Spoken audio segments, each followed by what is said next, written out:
Now this story is about a young boy. This young boy being called Yuji Itadori. However, the story isn't going to start with our main character. It is going to start with a reasonably tall man with dark black hair. Obviously it's going to be dark black hair, and he's just come back from a mission, come back from a assassination. This man, he doesn't have any cursed energy. In fact, he's got 0 cursed energy. However, that does not stop him from being the best at what he does. You see, this man, he isn't any normal curse user or curse energy user or Jujutsu sorcerer. This man kills Jujutsu sorcerers. This man's name being Toji Fushiguro. Now, Toji, he has got a family, and him and his kind of wife have just gotten married. However, he's just finished this mission and he's just not feeling great. He and his wife haven't been on the best terms at the moment, and he just wants to get away from it all as he goes to a bar and sits down, drinking to his heart's content. He sees a younger woman kind of sitting at the bar not far from him. So, doing what every reasonable drunk person would do, drunk man, he goes and talks to her. As they talk and they get along, and they end up in bed. As it happens, he then leaves that morning without saying goodbye, etc, etc, going to, banging and dashing, pretty much, as they end up. He leaves, and everything seems normal. She's not really too mad about it, as she kind of expected it, but oh well, as she isn't really minding it until she starts getting sick. And starts not feeling superly great, as Toji, he is kind of chilling out at the moment before he gets a phone call. He's not really sure what this phone call's about, but he looks at it and it's a unknown number, so he picks it up thinking it might be a call, or like a work-based call, as he picks it up and he hears the young woman talking to him as she asks him to meet up at a park nearby, as he says sure, and they go. Her revealing when they get there that she is pregnant with twins. Toji is freaking the heck out, as it's been multiple months after he's been with this woman. His wife is pregnant as well, and he's just doesn't know what to do, as he's just kind of freaking out. This woman, it's been 5, nearly 6 months, and how did she even get his number? Back when he was still drunk, he ended up giving her his number because he was drunk, and yeah, just not thinking straight really. So, him freaking out, he does what any logical person would do and just starts cursing at her, telling her that he just never wants to see her again and never kind of annoy her with any of this kind of drama with the kids or anything. In fact, he hopes the kids die in childbirth or die before then so that he doesn't have to deal with it. As he says this, he just storms off, cursing at them, telling them they should have never been born and they are just horrible things. A few months later, and we have the young woman, her last name being Itadori, as she is in the hospital giving birth. As she's kind of pushing, a child is then pushed out. As they're looking through, however, they see that the other child isn't there. It's not like it died or anything, it's just completely disappeared. And they're really confused. It wasn't a faulty scan because they scanned multiple times and it was still there. So they've no idea on what's happening, but the child just vanished. Like, it's just gone from thin air. And they look down at the other child, seeing it has some ominous aura. And as they give the child to the woman, she then holds the child until she starts bleeding. As she's bleeding, she then slowly succumbs to her wounds, dying due to childbirth, and leaving the kid alone. After they're left there, the child being stuck in the doctor's arms, having no mother left to take care of them, or take care of him, the doctors end up putting him in foster care. The woman naming the child Yuji Itadori before she dies, and he ends up being tossed around into the system. As he's put into the system, he's tossed around a few other foster homes. Through these foster homes, not gonna lie, he's beaten up through most of them before then being taken away. As when he's kind of chilling out, he's about 4 years old. He starts hearing this strange voice in his head. He can't get it out. It's constantly talking at him.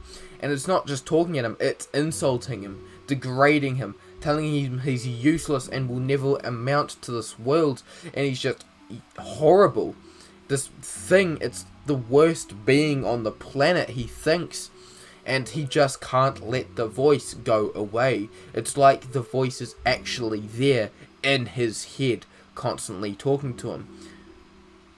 The doctor's saying that he must have schizophrenia, and this just gives the foster parents even more reason to beat and just bully this kid, as he's continually tossed around other foster homes, going through about 11 of them in a year before he arrives at 5 years old. As when he's 5, he's just there in a corner, huddled up, as the foster father is kicking at him, telling him he's useless, he sucks, he'll never amount to anything, and that he would just be better to curl up and die. As this happens, a hand reaches out. Not Yuji's hand, but a pure black hand reaches out, grabbing onto the man's foot and crushing it. The man screaming out in pain, not knowing what's going on, as he can't see anything. His foot just felt like it was being crushed, like grabbed by some sort of hand before then being crushed, and he can't see anything. It's freaking him out, as he then feels himself being pulled before then being beaten down. Not by some kid's punches. It doesn't even feel like an adult's punches. It feels like a superhuman is beating on him. Every punch is shattering his bones, and whatever it is just won't stop. Yuji looking at this thing as it's completely manifested and pushed itself out of him, as it just runs up and gone on top of the man, just punching and kicking and just slamming his fists down, hammering onto the man until he's near death. After this, the man is put into the ICU with the other kind of people in the family calling up the police and the kind of other foster homes or whatever, and the adoption centers, and taking the child back, taking Yuji back into the system. As this happens, he's chucked back in, put into solitary isolation at the kind of adoption center, when he sees a tall man with long black hair and strange black earring kind of things in his earlobes, and his hair's pulled back, with half of it being in like a sort of bun and the rest of it being pulled back down to about hip length. This man stating that his name is Suguro Geto. When this is stated, he asks if he can talk to the boy. He thinks his name is Yuji Itadori. As is stated, the kind of adoption people say that he's in solitary confinement for bad behaviour, and that it wouldn't be the wisest idea to talk to him as he's mentally unstable. But Suguro, he doesn't care. He wants to talk to the young boy and see what he's all about. As this happens, he's put into the room as he sits down sits down in front of Yuji. Yuji just sitting down against a wall, not really caring of what happens. The man asking, like, what's going on, why is he here, and Yuji saying that he's cursed and that he's got some strange thing inside of him. He doesn't know, but it beat his foster father and it nearly killed him. He nearly killed him, and Geto just tells him that it's not his fault. The father, he didn't understand that Yuji is special.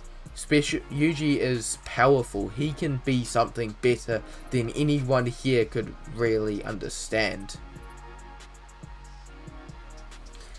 Yuji kind of looks up, asking what he's talking about, and Geto just flatly asks, can you see strange creatures floating around or walking around? Grotesque and not humanely looking. They don't look like any other creature they would have seen. And Yuji, shocked, just nods his head slowly. Yuji, being told that he was crazy his entire life, just thought it was him that saw these strange creatures. And Geto tells him, no, those things are called curses, explaining everything about Jujutsu sorcerers, about Jujutsu, about curse techniques, and cursed energy. Yuji asking, like, how does he know all this, and how does he know he's got all this, and Geto tells him he's been following him for the past few months, knowing that he has some strong power inside of him. So Geto ends up taking Yuji agreeing to go back with him as they go back to his little Buddhist temple, I think it is, or his temple that they go to. Over the next 5 years, Yuji learns pretty much most of his abilities. He knows what most of his abilities are. He knows how to use all of his abilities.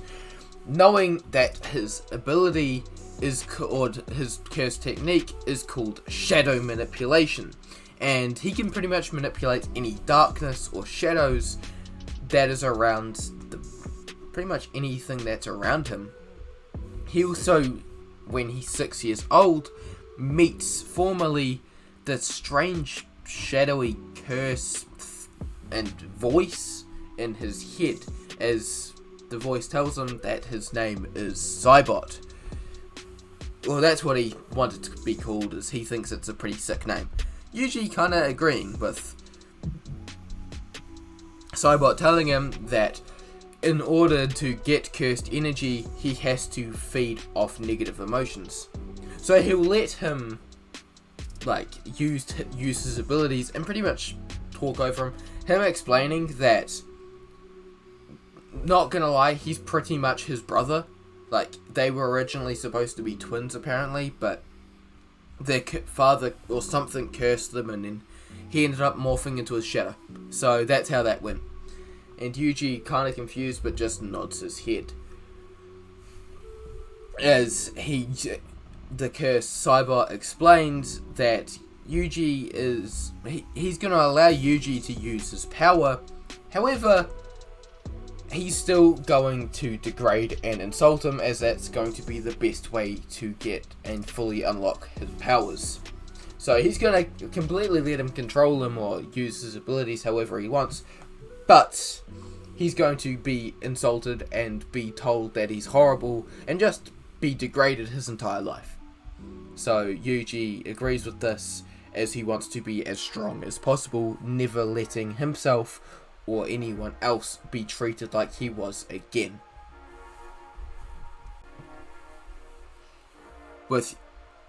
When he's over the next 5 years, as I said, he is pretty much learns all his abilities, as he finds he has full shadow manipulation, with Saibot being able to split into multiple other shadows, that he can split them off, but the more he splits off, the weaker they get, as he can split off hundreds and hundreds, but they could be taken down by 1 or 2 hits.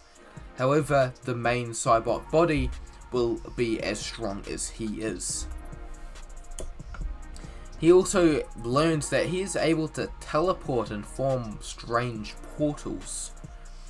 This kind of thing is pretty cool, as he's able to travel long distances as long as he can channel and kind of just lock onto a certain cursed energy point, being kind of like instant transmission from Dragon Ball, but with shadows. He also learns and figures out he has an innate fighting prowess. Him being able to fight perfectly and just extremely well as soon as he starts fighting with the other members of Geto's crew. As at the start, it is only him and the 2 twins who he really can't handle. Like, he just cannot handle them. Like, he just thinks that they're the worst people, and he pretty much hates them. But yeah, so as he kind of does this, he also learns he can create other shadow weapons and has extreme superhuman abilities as well. When he is 10 years old, he is already the second strongest in the group, only being bested by Geto himself, and he's by far the best hand-to-hand fighter among them, which is very strange, but no one really questions it, as he is extremely hateful and aggressive. But that is only when you get to know him. When you first see him, he has the most terrifyingly cold demeanor you could ever find. As being brought up the way he was, it is pretty easy for him to be manipulated by Geto and the others, that normal humans, or monkeys as they're called, are horrible. They are just the worst and they need to be exterminated, only being left for only leaving the world with curse users, or only leaving curse users left in the world. As through this, not only will the world be better, but curses will be gone as well. Yuji completely agrees with this and absorbs it perfectly, as he just hates people in general. Like, anyone that doesn't have cursed energy, or just normal people, more people who don't understand the kind of Jujutsu world or curse world, he hates. If you understand the curse world and you understand what's in it, he doesn't hate them as much, but he just hates regular people, as the only people he's met that are regular have tried to beat him and attack him and just brutalize him. So he completely hates it. His attire is pretty much what you see in the thumbnail. His skin is a dark black or dark grey colour, is to insinuate his shadow abilities, with him having all dark kind of gear, with having a strange dark armoured gi, a hood and a black mask, having other equipment and gauntlets and other accessories and other clothing on top of that, being exactly what you'd see in the thumbnail and what Noob Saibot wears. Throughout the time being with the group, he has learned to like who he likes and who he dislikes. As I said before, he absolutely despises the twins. He just absolutely hates them. He thinks they're the worst people, and if it wasn't for Geto being there to stop him, he would kill him. Or he would kill them, no problem. As he just hates them with every part of his soul. With Laru, or whatever his name is, the strange blonde dude, he doesn't really mind him. He finds him a bit weird. He doesn't like anybody, really, apart from Geto, since Geto brought him in. But he finds this guy a bit more... He can handle him a bit more. He's a bit more tolerable towards Lore than he would be towards the twins, but he just finds him a bit weird. Miguel, Neji, and Manami, he finds them alright. He doesn't hate them, he doesn't love them. He thinks Miguel is a kind of nice guy. He thinks that Neji is a bit of a dark figure, kind of like him, but he just thinks he's a bit weird. And he finds Nanami just strange. He thinks that she's too over the top. But, oh well. He's not going to stop her. He likes them more than he likes the others. One day, around the age of... When Yuji's around the age of 11 to 12 years old, a person comes in wishing to help Geto with his cause. This man being a curse user. Him stating that he wants to join the cause and he can be extremely helpful. As this is stated, Geto asks what's his abilities and how he could help them, as he's already got his everything he needs, so what could he bring in? The man stating that he is a powerhouse. He's got his curse technique is multiple slash, and he is able to, with one slash, cause tens to hundreds of slashes in one direction, being able to take down anything in its path.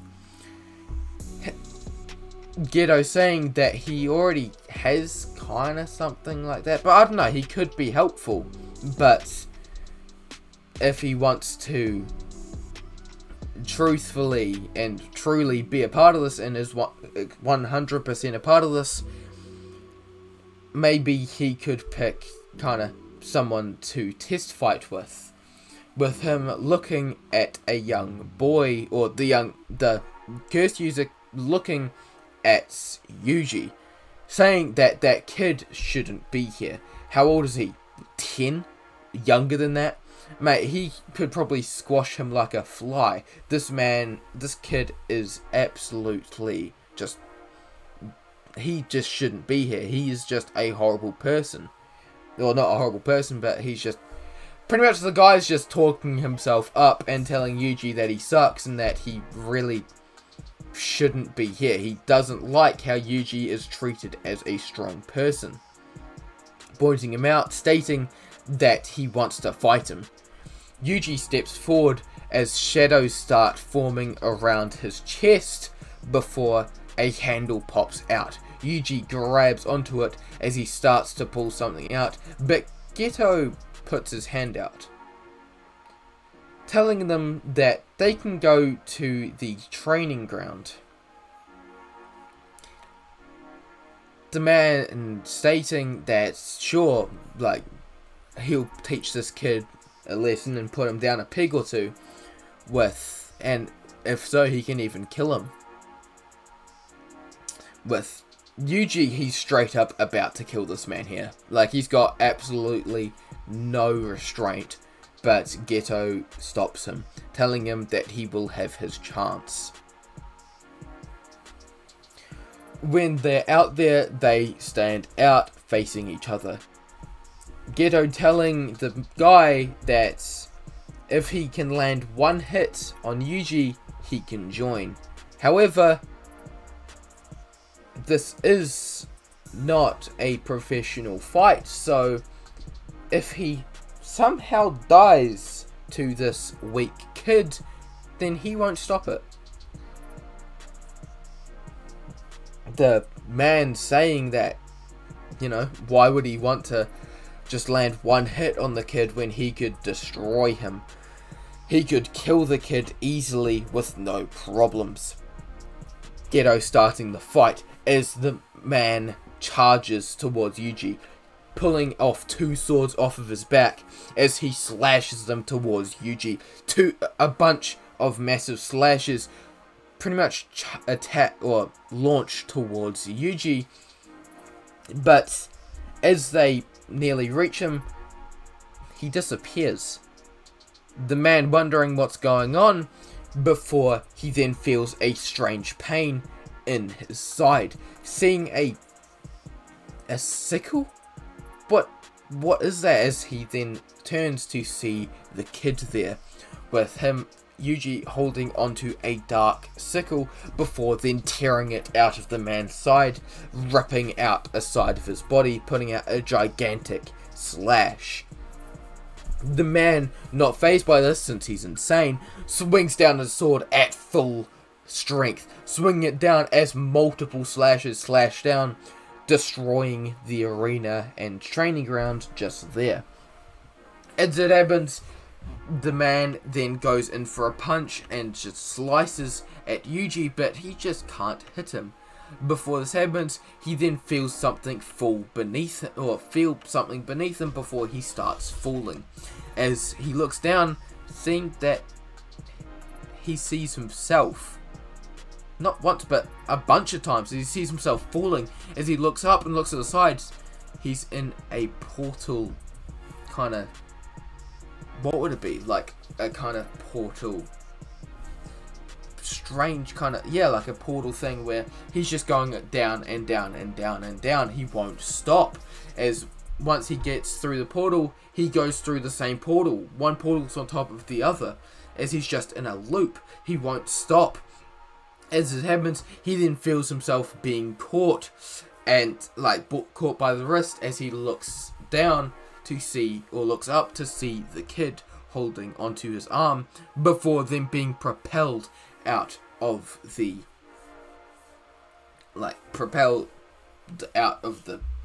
sort of portal. As he then, Yuji doesn't let go. He feels a tight grip on Yuji, before then something insane happens.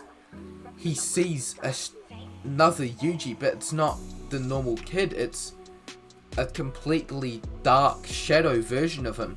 As he sees this, the shadow goes to his other side, grabbing onto the guy's other arm, as Yuji grabs onto his leg, and the other guy grabs onto his other leg as well. As another shadow comes out, summoning a spear or a sickle and slicing down the man's back, severing his spine and going straight vertically down, completely paralyzing the man. But he isn't dead, as he can't move, but he sure can still feel it, as he feels himself being torn in half. Yuji is pulling as hard as he can. His shadow is doing the same, as he starts feeling it. The ripping, his groin is starting to rip apart as it goes up. His pelvis rips in half as it goes up even further. His rib cage and his spine is ripping and just splitting apart as it then reaches up, ripping right up to his neck before his skull is ripped in two, as they both stand there holding up the man's body before dropping it. Both halves of the body dropping to the floor, completely lifeless, obviously. Yuji really isn't fazed by this. He has killed for less, as he's been sent out on missions to kill sorcerers because he can. Like, this kid has no moral compass. Like, he's actually a psychopath. Like, I mean, all the characters in Jujutsu Kaisen are psychopaths, but this kid's just insane. Around 3 years later, Yuji is 14 years old, as over the past years, people have come in for Ghetto's amazing Buddha and strange, just godly-like powers they see, or they at least think so, as they see him as some sort of deity himself, some sort of gift from God. He isn't, but they see him as that. As they come in for his help with certain things, with these kind of strange pressures they have on themselves. As over this time, Yuji has gotten nearly to the same level as Geto. Like, they can fight for hours and it won't stop. Yuji being able to avoid all of his attacks, learning that he can just envelop himself and turn himself into a shadow for a short amount of time. A short amount of time being like 2 seconds, but it is enough to avoid an attack. As this happens, Geto tells them all that they will be going to the Jujutsu High Technical School in Tokyo. As this is kind of explained, they're ready. They get kind of hyped for this. They head off. While this is happening at Jujutsu High, the Tokyo branch of Jujutsu High, Panda, Maki, Toge, Inumaki, and Yuta are just walking as Yuta says that he's got a strange feeling. He's not really sure what it is, with Panda telling him that it happens a lot, but don't worry, it's just, it will happen every once in a while, but it won't be anything. As that happens, they see a strange darkness form in front of them before a guy hit their age, or at least it looks like their age, steps out. This kid being menacing as hell. Like, it is insane. This kid being in a strange kind of assassin's uniform, as they're wondering what this is, before they then see a gigantic pelican flying from the sky as it lands down, showing the rest of the group. Yuji just standing there menacingly while the first year students are freaking out. They have no idea what's going on. As this happens, Geto jumps down and pretty much greets them all, being really friendly, as he's all nice, saying like Toge Inumaki with the famous cursed speech, Panda being a cursed a cursed corpse. That's pretty cool. And Yuta Akotsu is just insane with his amazing kind of curse inside of him being Rika, and just as an insane amount of cursed energy in general. It's just awesome, as they're kind of just, he's praising them all until he gets to Maki, saying that, pretty much insulting her, calling her a monkey. Yuji looking over to her, but not with hateful eyes. Kinda almost, not really sympathy, but because he doesn't feel sympathy. He's got no emotions. But he just looks at her blankly. Like, not with any hatred, not with anything, just blankly. As he kind of stands there, the rest of the teachers arrive, with Gojo arriving, telling Geto to pretty much just piss off. As that all happens, Geto declares that they will be having a gigantic battle. They will be having a fight of a lifetime. They will be doing just a gigantic fight, really. As this kind of happens, they're not really sure what's going to happen, but they're going to get ready for it. A few months later, and Yuji goes to Shinjuku for the night parade of 100 demons. As this is all prepared, he heads off, going there as he's pretty much chilling there for a few hours until the signal is given. Miguel giving them the signal as they see that Gojo has just teleported Inumaki and Panda away, realizing that he must have seen through it.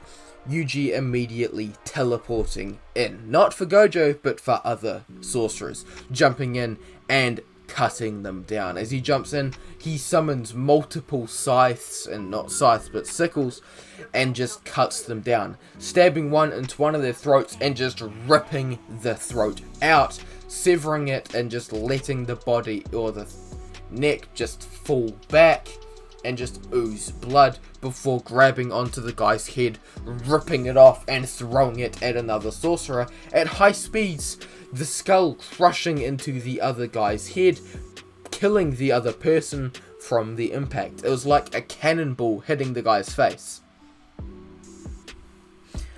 As this happens, he's just continues slaughtering sorcerers. A few grade 1 sorcerers try their luck, but it doesn't work. Nothing happens. Like, one of them jumps down, trying to attack him. He goes in, teleporting behind him and grabbing him by this kind of spine, ripping it out, and using the guy as a just hammer, really, and slapping the other people, just hammering them with the person's body, the person's neck snapping from the impact and dying, with the others being launched back. As this happens, the guy is flying back as he's caught, or both of them are caught. As they're wondering what's going on, as they see that Yuji is walking towards them, they look behind them to see shadows. As this happens, they then feel a sharp pain in their chests as they see blades sticking out of it. A gigantic blade going straight through their chest before the blade spins around and slices straight through, cutting their skull in half. As that happens, Yuji then looks up, seeing that Satoru Gojo is putting their hands on Miguel, bullying, I wouldn't say his friend, but bullying a guy he almost kind of likes. As this happens, Yuji teleports right up there, tanking a hit from, well, meant for Miguel from Gojo. As the hit happens, one of the, Saibot just catches it. Saibot being blown straight back and just disappearing, but he catches it and nullifies the hit. Gojo being kind of surprised as Yuji dashes in, putting their hands on Gojo, but realizing that nothing's happening. Like, the guy isn't even flinching at his punches. As he goes in for another punch, he punches in and looks to the side, realizing that it isn't affecting him. Like, it's not even touching him. Like, he's got an invisible barrier. Him looking up and just sighing, using his sickles to try and slice at him, trying to cut him down, but nothing is working.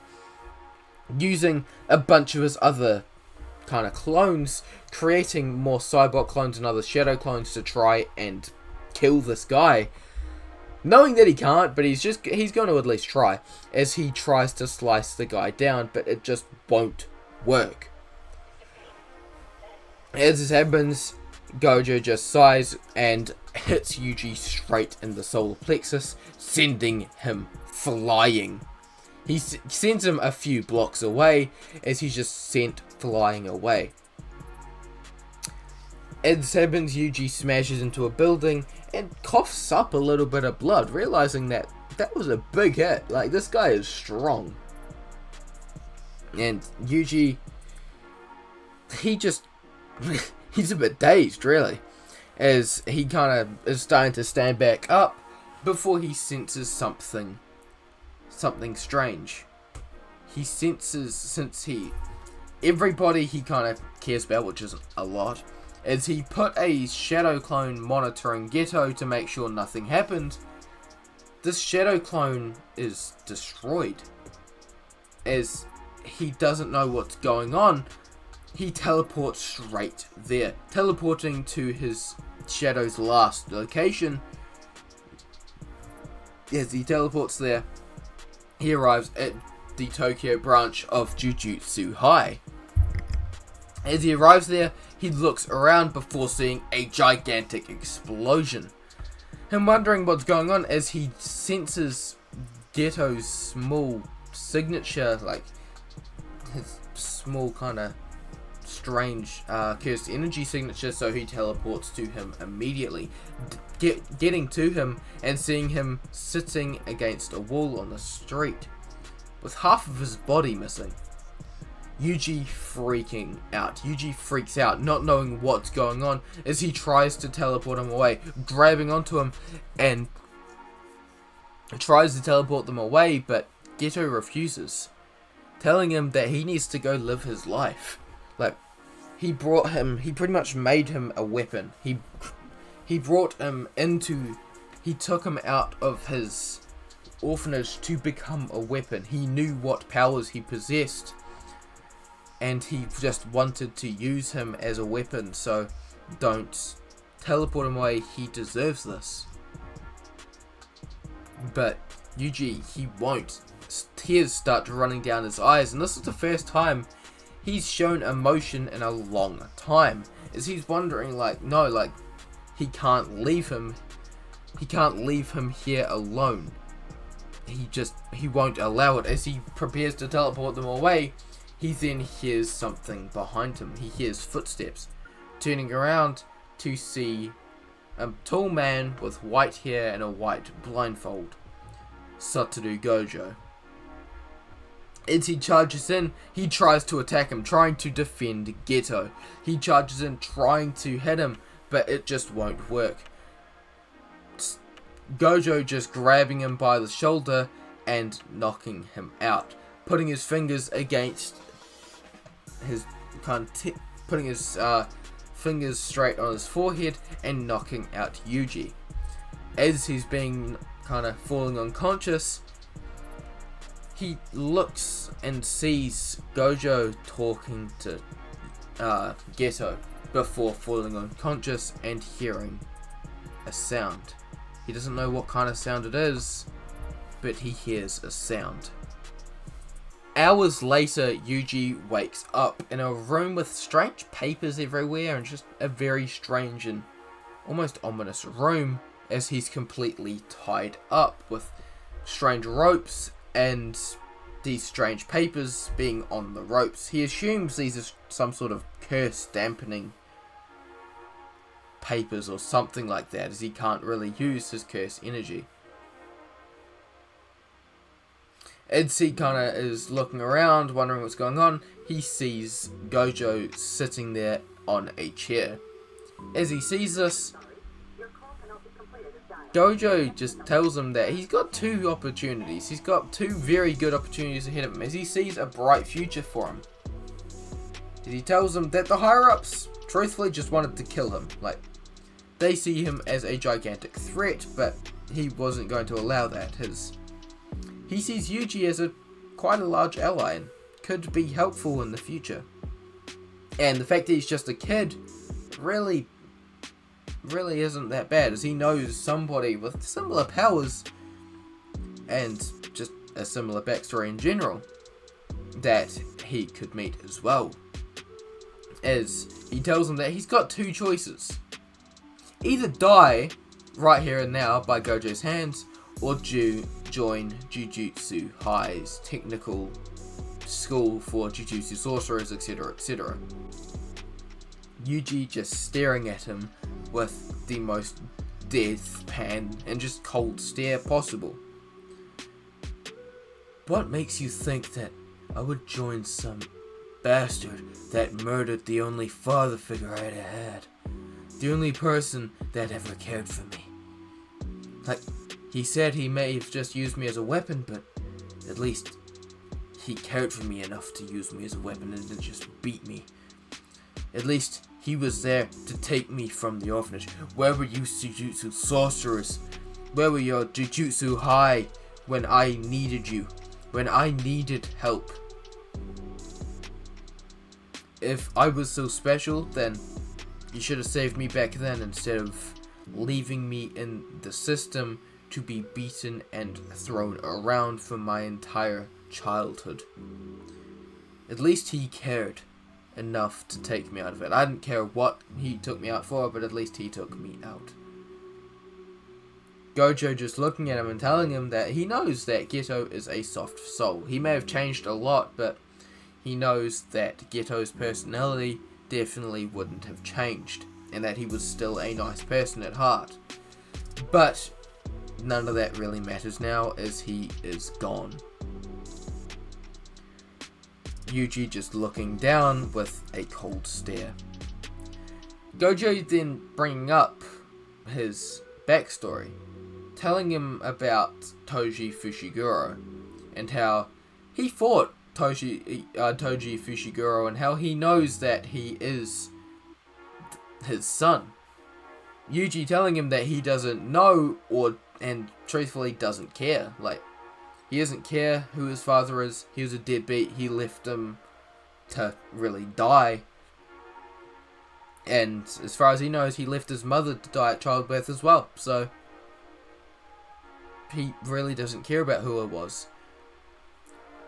Gojo just continuing anyway, explaining that he is a Fushiguro and is technically part of the Zenin clan.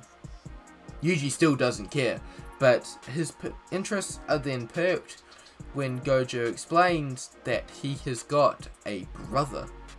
A younger brother, but they are the same age.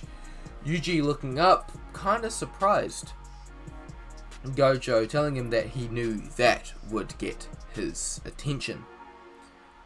Him going and explaining that, you can join, like, I'm sure your brother's extremely excited to meet you. I haven't said anything to him, but I don't know, he's got the same kind of brooding attitude that you do. You guys seem to be similar, I guess. You seem like nice people. So, yeah, you either die or join Jujutsu High and be with your brother. His name is Megami, which, yeah, he's a nice dude, I guess. He's got kind of shadow powers as well. It's different to you. He creates like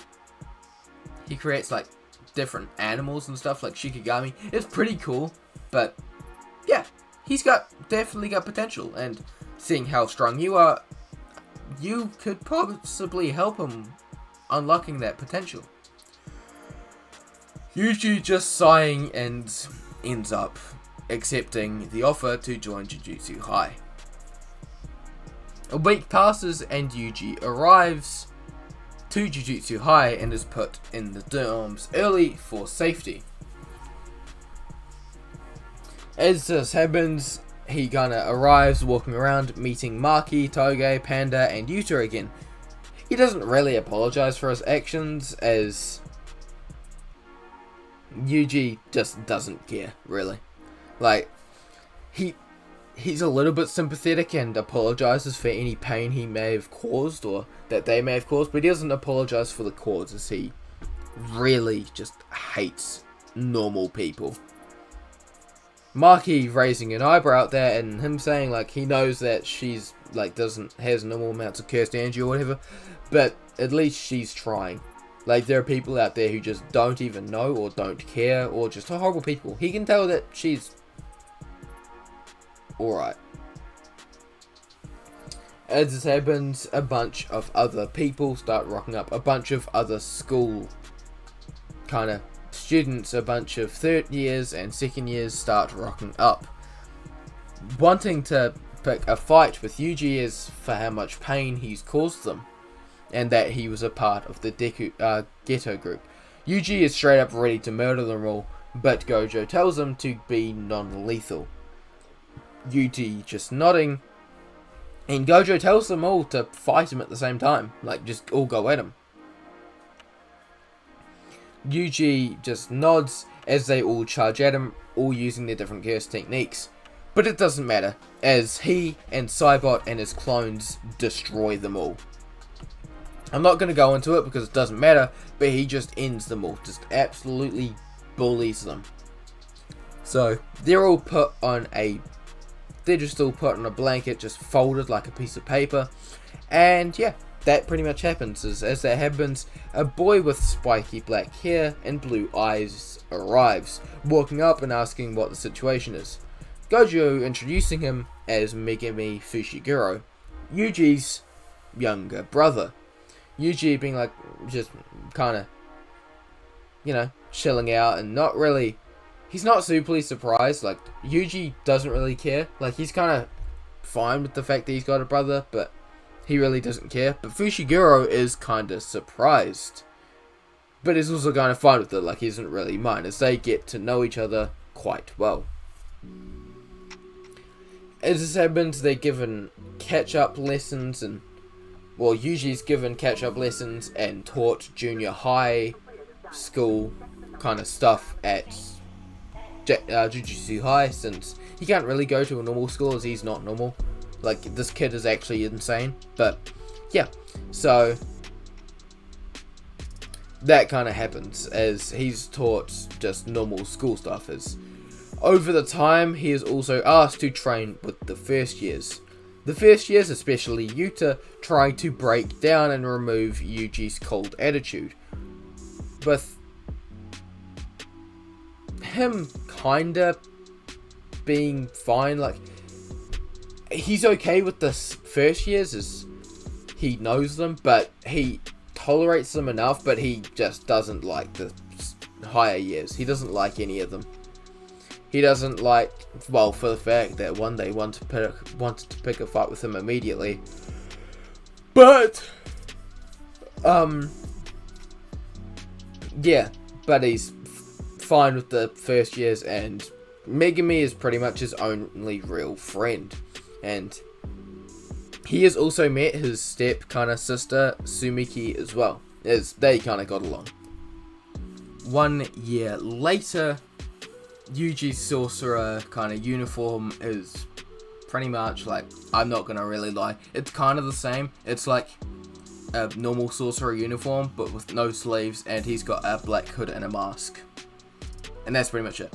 So, through this, they go through multiple different missions. Yuji and Megumi are finally tasked by Gojo to find Sukuna's finger at a certain high school. As they go there, they find it's not there. Megumi are calling up Gojo, telling him it's not fit there, and Gojo saying that it's extremely funny. Fushiguro is saying that he's going to punch him, but you know, that funny little skit happens. But that pretty much happens as Yuji spreads hundreds of clones around the area. A few minutes later, it would be actually a couple hours later, a clone is finally triggered in the school as Yuji grabs Megumi and teleports straight to the clone, bringing the rest of the clones back. As they arrive, they see that it is a first grade thingy. A first grade curse. Yuji, I ain't even gonna lie, this kid's a special grade already. Like, he's powerful. He is a special grade already due to his unbelievable strength and being able to face like he's able to face Yuta on equal footing ish. He still kinda loses sometimes. It's like he will win a short amount of the time, but have you seen how powerful Yuta is?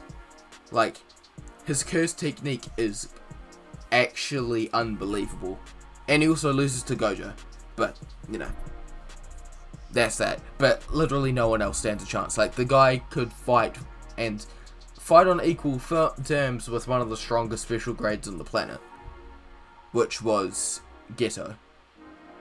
He's dead, so he can't really test now, but he's gotten a lot stronger at this point, so he would probably be able to defeat Geto. So that's kind of that. And also Yuta defeated Geto, so Yuta's stronger. And yeah, anyway, so that's that. So literally no one else stands a chance.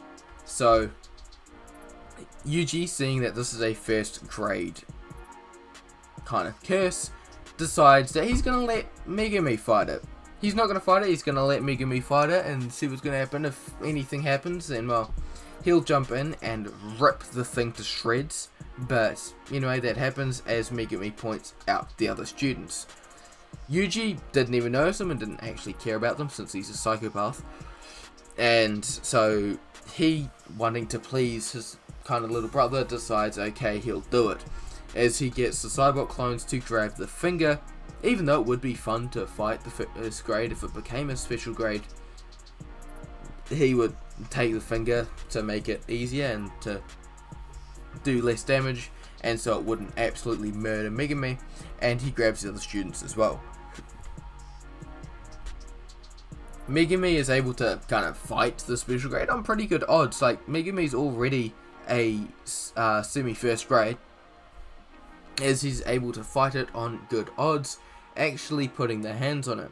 as they fight consistently as they finally make it outside, smashing through a building, pretty much arriving at the same place, with Gojo arriving. As he's about to step in and help, Yuji stops him, with Megumi finally defeating the first grade, with relative difficulty still being kinda hurt, but not as hurt as the original. A few days later, they then arrive at a train station, seeing an obnoxious ginger-haired girl yelling at a modeling dude, this girl's name being Nobara Kikusaki. Her noticing the group and Gojo kinda telling her that they're over here. Gojo introduces them, her judging them like usual, her finding Yuji way too dark and mysterious. Yuji gets mad and comes out yelling at her, with kinda Yuji just grabbing him by the shoulder and pulling him back before then just walking off. Nobara is completely confused. Megumi is actually surprised that he didn't completely rip her a new one and actually kill her. And Gojo, he's kind of proud of Yuji for having restraint, since he's still extremely aggressive, and if ever anyone says kind of anything down to him or even just looks at him funny, he's ready to kill them. So it's quite good that he didn't completely kill this girl. So as this happens, Nobara sees that those two are kind of surprised, with Nobara asking who he is.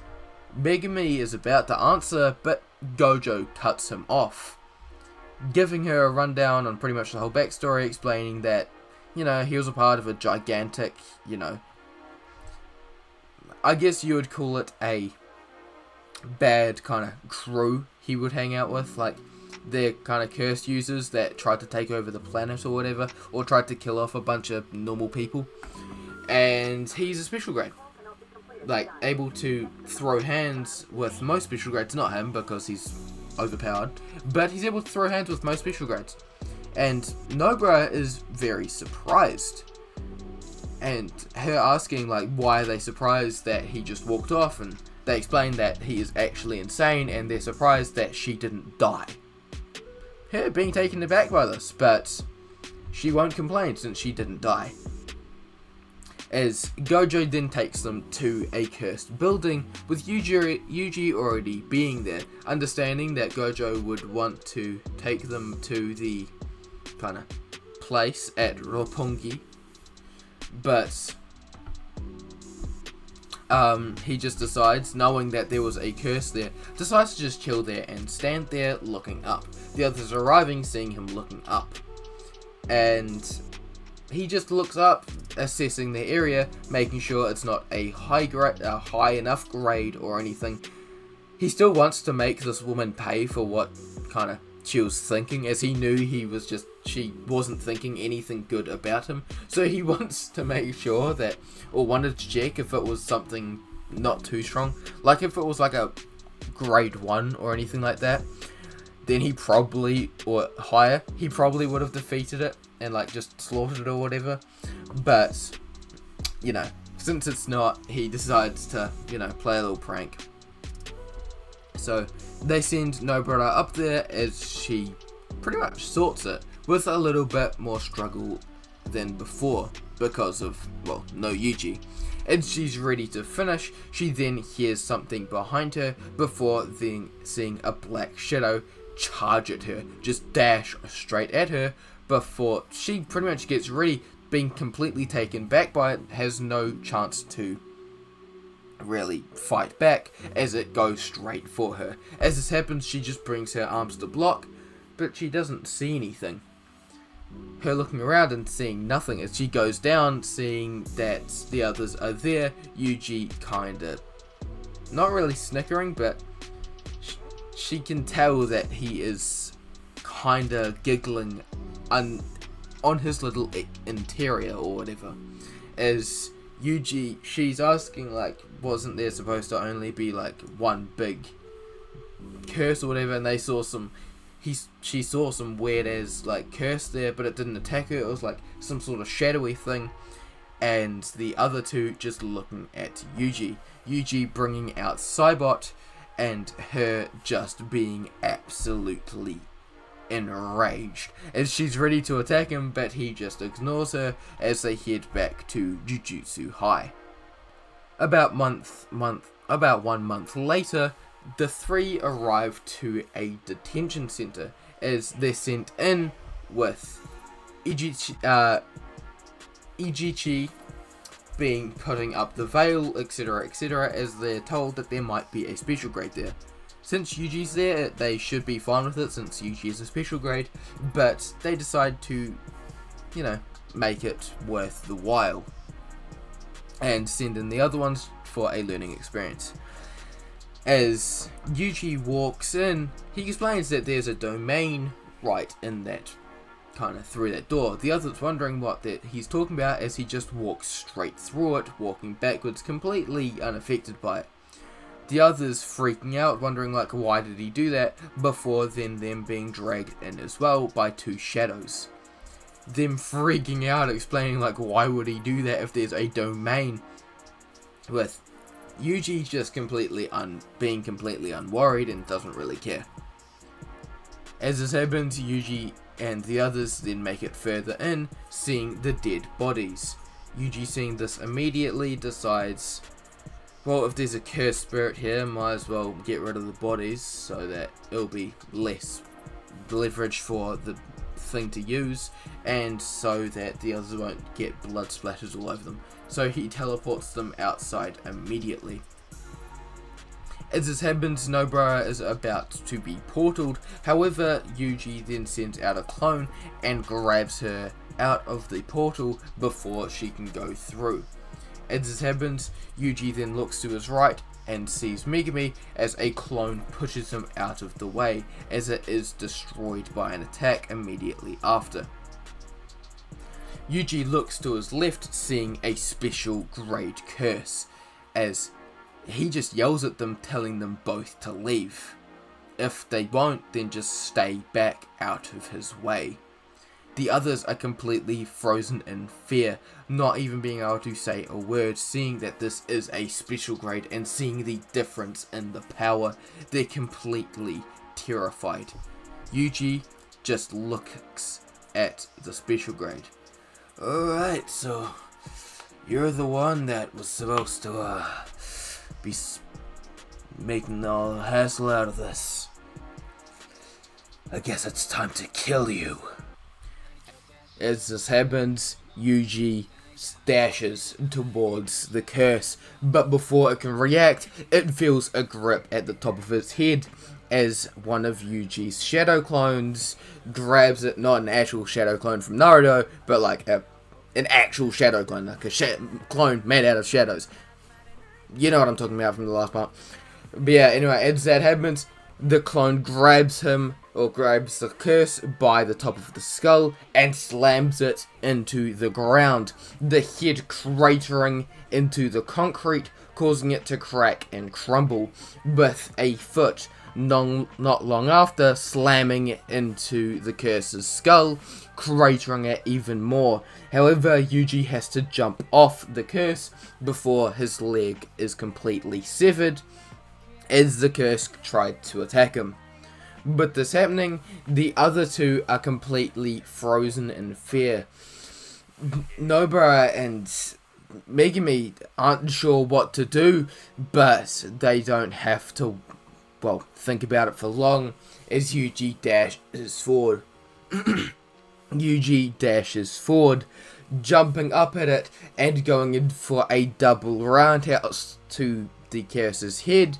However, it goes in for another slicing attack, with the slice being blocked by a kind of clone, as Yuji slams his foot into the curse's head before then pulling something out of his chest.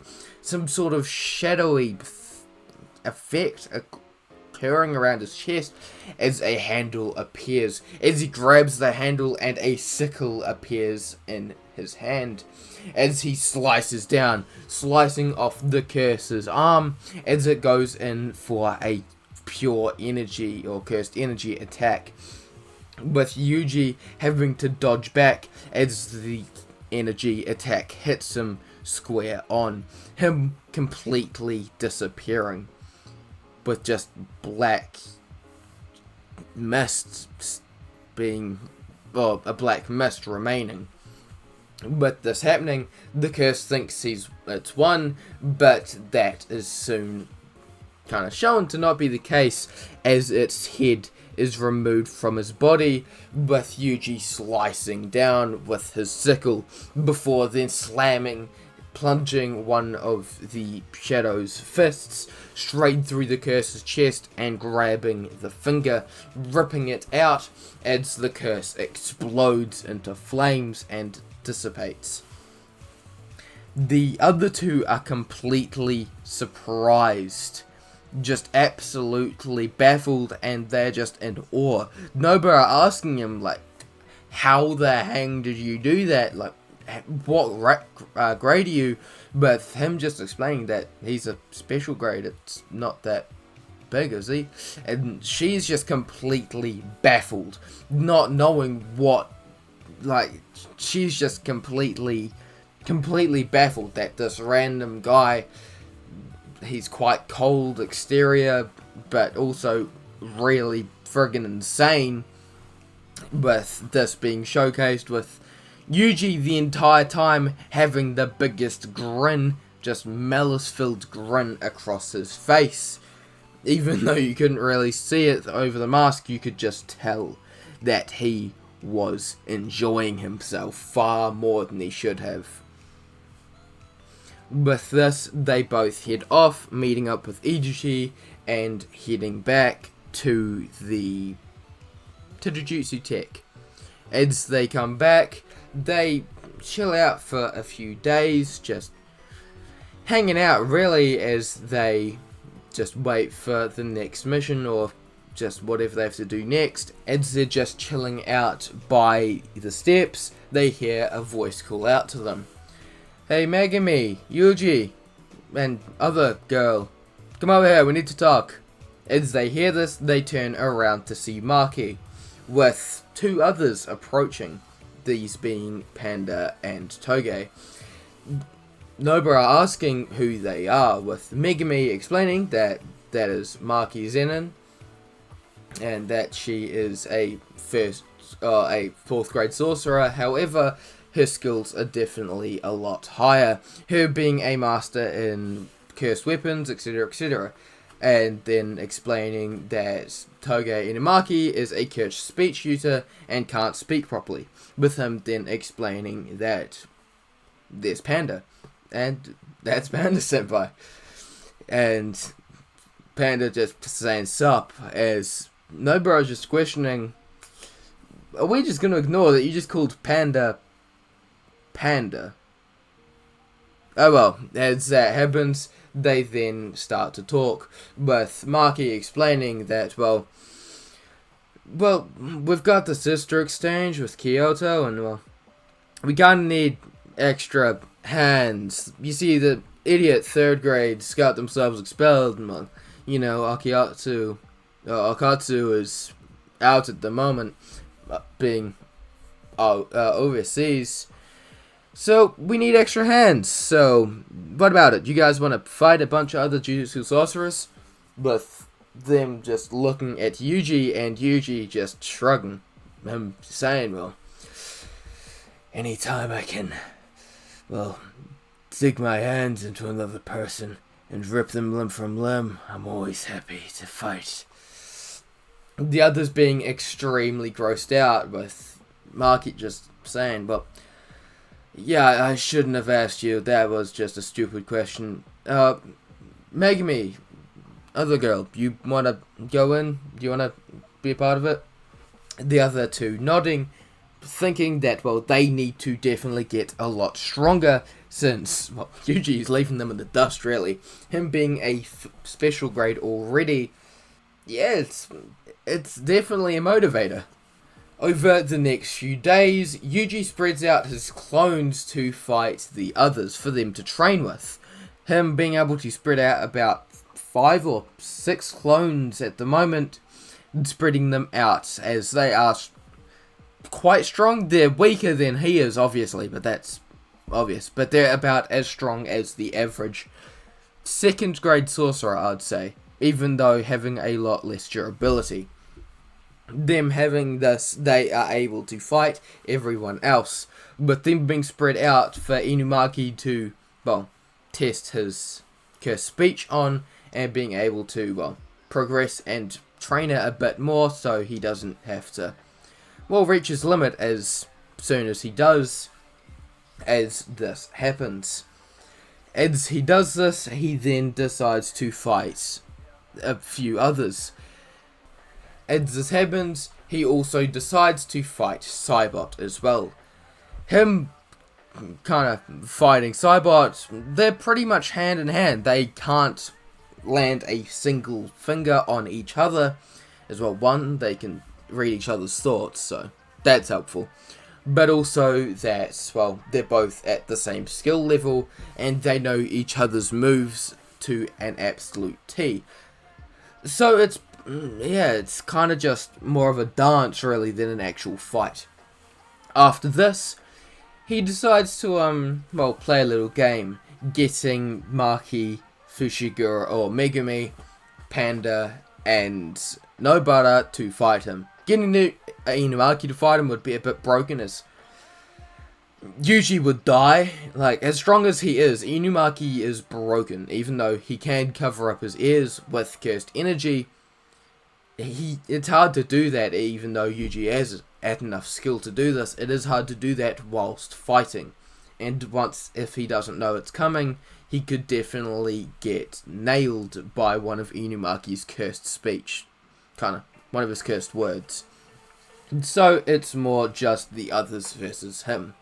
As this happens, he tells them to begin, with Maki immediately jumping up and slamming, well, her kind of bow staff towards Yuji. However, he simply just leans his head to the right and dodges it before grabbing it and throwing her across the field, with one of the nails sent by Nobara about to pierce him. He just quickly dodges and slaps it away before 2 demon dogs, or one of the demon dogs, because the other one got destroyed, the demon dog preparing to attack him. With this happening, he dodges and punches it straight in the side, completely exploding it and turning it into its normal melted state. As, well, he doesn't want to kill the poor thing, as it's Yuji's demon dog. So, as that happens, he then jumps back, preparing for another attack, as Panda slams his fist down, with Yuji only just dodging it. After this, he then jumps up, doing pretty much a kind of a backflip kick, kicking Panda straight in the chin, before then doing a back kick, sending him flying back and hitting Maki as she was trying to jump up, slamming them both back.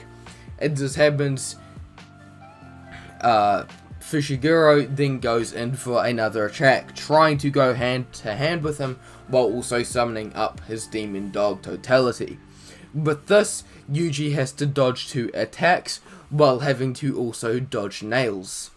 As this is happening, Yuji is dodging and weaving, before then grabbing Fushiguro and swinging him, hitting the demon dog with Fushiguro, and sending him flying back, before appearing in front of Nobara and grabbing her by the shoulder. I win. With this, Nobara tries to swing at him, but he disappears, before then kicking her in the back of the knee, putting her, well, kind of slamming her back on her knees, forcing her onto her knees, before then grabbing the hammer, and, or the, I guess, toy hammer, and donking her lightly on the head, before then explaining that, well, he wins. Safe to say, he kind of just bodied them all. So, Yeah, and also with no cursed energy, so that's even worse. So, as this happens, he trains them up a lot better. Him training them up in hand-to-hand combat, with Inumaki being able to train up his voice and his speech by using it on the different clones. Also using it on him as well, but also not killing him. But this, Yuji is walking along with the second years, talking about the Kyoto Principle and, well, Principal Gakuganji, and how they're going to be arrive and talking about the event. And how a couple of students are supposed to be there with him to pretty much be a guard, apparently, even though Gakuganji is pretty strong on his own right, but anyway, they've got a couple of students on their way. As they're talking, however, they then see something in their peripheral vision, seeing that there is black dust and black kind of mist where Yuji used to be. With this over with Megumi and Nobara, Todo is about to clothesline Megumi as his arm immediately stops. With this, he looks to his right and see Yuji standing there with his hand against the arm. Getting a bit stronger. That's nice. But yeah, it's not enough to beat me, Aoi Todo. But this, Todo grins and prepares to go in for another punch, preparing to punch Yuji. However, Yuji just turns around and catches it before twisting his arm and slamming his face directly into the wall. I wouldn't recommend it. A lot of my peers tell me I'm a bit psychopathic, really. I can't see it, you know? I wouldn't enjoy anything more than to snap your arm in multiple different places, but, well, that's just me. As this, they then hear somebody yelling, "Stop, stop, stop, stop, stop, stop, stop, Yuji, do not break his arm." But this, Yuji lets go. Alright. I was just testing him, really. Well, I heard that, the Yuji Fushiguro, the fifth, or I guess the fourth special grade now. The fourth special grade, the first year special grade was strong, but this didn't expect him to be this strong. Wow, you've got a strong grip. Anyway, we gotta get going. Yeah, anyway, I gotta get going with, I gotta see an idol, really. So, as this is explained, they hit off. But they pretty much talk about that before they hit off, with Mai hitting off with Todo. And they're pretty much standing there a little bit baffled, not really knowing what to do. Them just turning to Yuji, and Megumi just completely in shock. Bro, like, Yuji, you are actually, I know we're all a bit insane, but you're just on a whole different level. Like, I think you actually need help. No, I need help. No. Make me, I don't need help. I'm fine. I'm totally fine. I am as fine as any person could be. As he's explaining this, however, he hears or feels his phone in his pocket buzzing as he pulls it out. Oh, it's Gojo Sensei, as he kind of, picks up and puts his phone to his ear before a few seconds later disappearing into mist. With this, Gojo, we kind of skip to Gojo and Ijichi and a couple others as Yuji appears in the room with Gojo, Yaga and Ijichi turning, with Gojo explaining to him about the two special grades and, well, how how they were working together, two special grades working together, and one of them was quite strong, I guess. I mean, in curse standards. In kind of his standards, they're all weak. I mean, Yuji is weak in his standards as well. He's getting up there. He's definitely getting up there, but he can't still land a finger on him, so... Yeah, but anyway, he explains that, well, since he's the only other special grade there, and even though he's a student, they talk about it. And they kind of talk about it, they leave, and start talking about different things, really, before they then arrive to Gakuganji's room, with Gojo walking in, and Yuji teleporting away. 1 month later, we skip to Gojo and Yuji meeting up with the first grade sorcerer, Kaito Nanami. Gojo explaining to Yuji that this is Kaito Nanami. I'm pretty sure you've met him before, you know, suit turn sorcerer, all of that. Yeah, I'm pretty sure you've met him before. He's a pretty nice guy, you know, he's pretty cool. But yeah, you're pretty much here to, how could I really explain it? We're here to talk about your, entire mental situation. You see, you're a bit insane. Really? Like, that's the best way to explain it, Yuji. Oh yeah, I definitely know I'm insane. Like, I'm a psychopath. Definitely. I mean, we're all psychopaths, really. Apart from Nanami, he's a special case. But the rest of us, we're all psychopaths. Like, we're just different. We're a different breed, really. But I don't see what you're meaning. Like, I'm perfectly normal. It's perfectly normal to want to kill someone, isn't it? No. It's definitely not. Actually, no, some people it might be.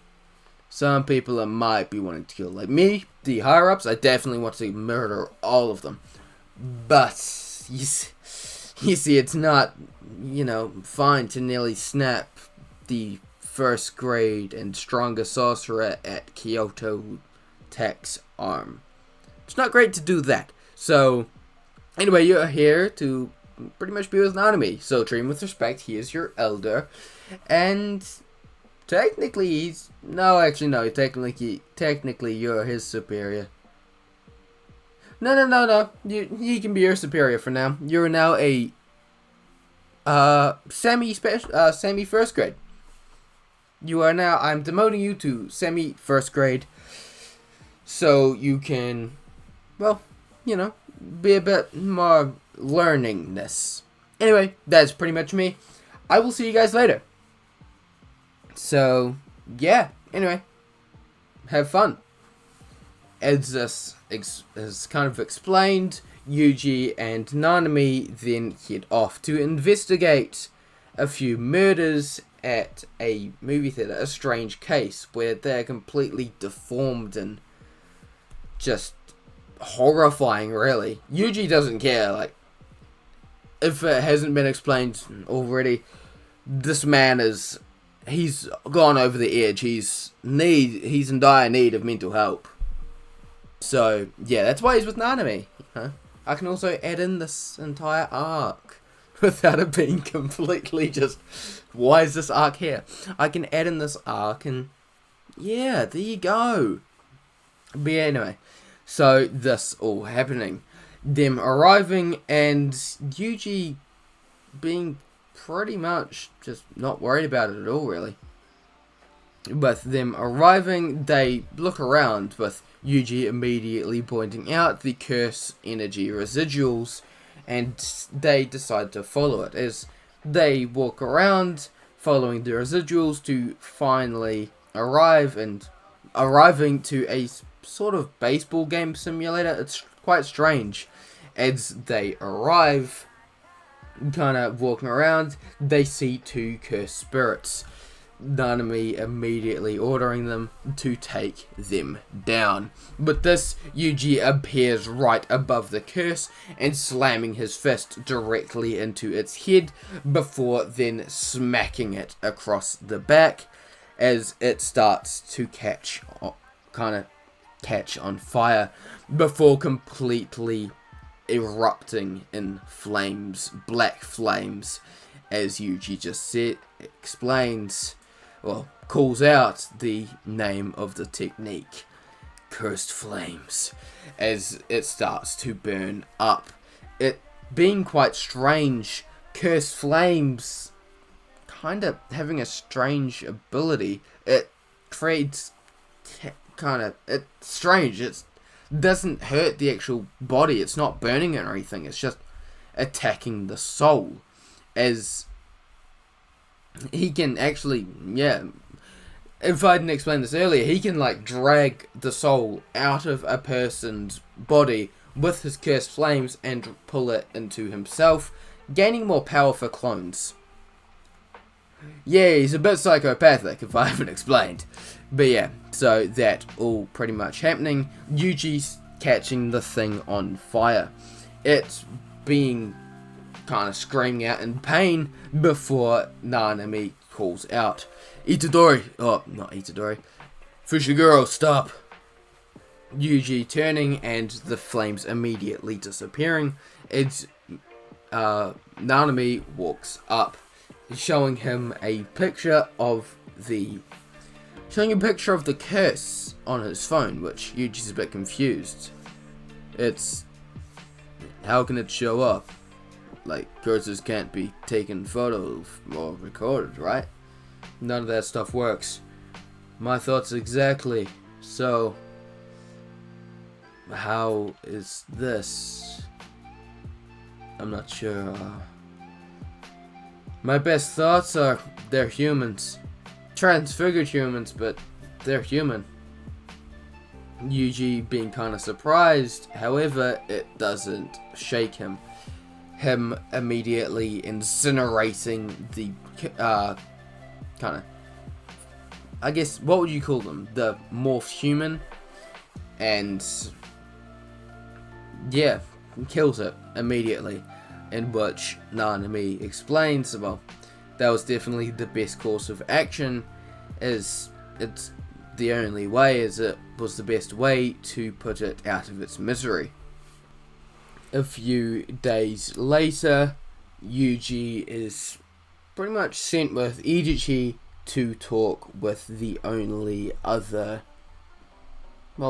person or witness at the incident. This man being Junpei Yoshino. As Yuji walks up to his house, seeing that Junpei is talking to his teacher, as Yuji approaches, asking them what's going on, in which the teacher kind of yells at him, explaining to, why are you being, what are you doing here? Can't you see this is a sensitive topic? We're talking about the deaths of his friends here, but before he could really finish his sentence, he gets a punch straight to the face. The guy's nose being, kind of bloodied, as he kind of falls to the ground in fear, really, before running away. With this, Junpei is just standing there in complete shock and kind of fear before he starts backing away. Alright, okay, Junpei, I'm not gonna lie, I'm not gonna hurt you unless you answer this incorrectly. I mean, firstly, I know you probably didn't hurt those guys at the, the movie theater. I know you didn't hurt them. I also know that you didn't really care about them at all. I mean, it's riddled all over your face, a look of indifference. So, yeah, pretty much, not gonna lie, what happened there? I'm getting straight to the point. What happened at the movie theater? Junpei being kind of surprised as he's wondering what's going on, as Yuji explains that, that was the work of a curse, and, if he wasn't the one that did it, it was definitely the work of a curse, and asks who was at the incident. Junpei explaining that it was this nice guy called Mahito, and yeah, he's pretty cool. He has this weird patchwork face, but he's fine. He's a nice guy. And Yuji just explains, no matter what, stay away from him. No matter the cost. This man is dangerous, and will probably kill you, so definitely don't get close to him. However, before he could hear anything else from Junpei, he senses something. As he sent a clone with Nanami to make sure nothing went wrong, he senses danger. Before the clone is obliterated, Yuji immediately teleports to its last known location, completely disappearing from Junpei's line of vision. He then hears Nanami state the following: "Unfortunately for you, I'm gonna have to go into overtime." As Yuji can sense his mass amount of cursed energy skyrocket as he has wrappings around his hand. With this, Yuji kind of puts his hand out in front of Nanami as he appears in front of him. "Itadori, what are you doing? We have to exercise this curse." "Yeah, but just a sec, Nanami. I'm just gonna have a quick talk with them." "So, you're the patchwork face guy I heard about. Apparently your name is Mahito or something like that. I don't know. That's what Junpei said. Anyway, I'm gonna have to, not gonna lie, gonna have to kind of exercise you to, put him at ease, take him out of danger, take my boss out of danger, etc, etc. You know the drill, it's pretty obvious. But anyway, I'm gonna have to kill you. Don't you mean to exercise Jujutsu?"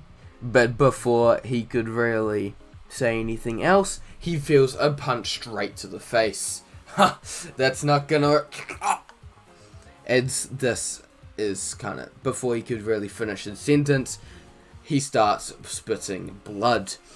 Mahito completely surprised as he gets a kick straight to the face before he is punched, kicked, and pretty much being double teamed by Yuji and a couple other clones.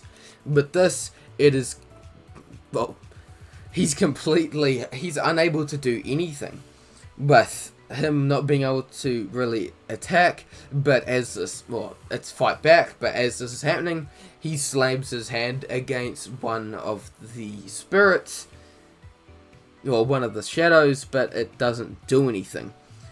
Mahito completely surprised as he gets another punch straight to the face, the other shadows absorbing into Yuji as the punch connects, sending Mahito flying.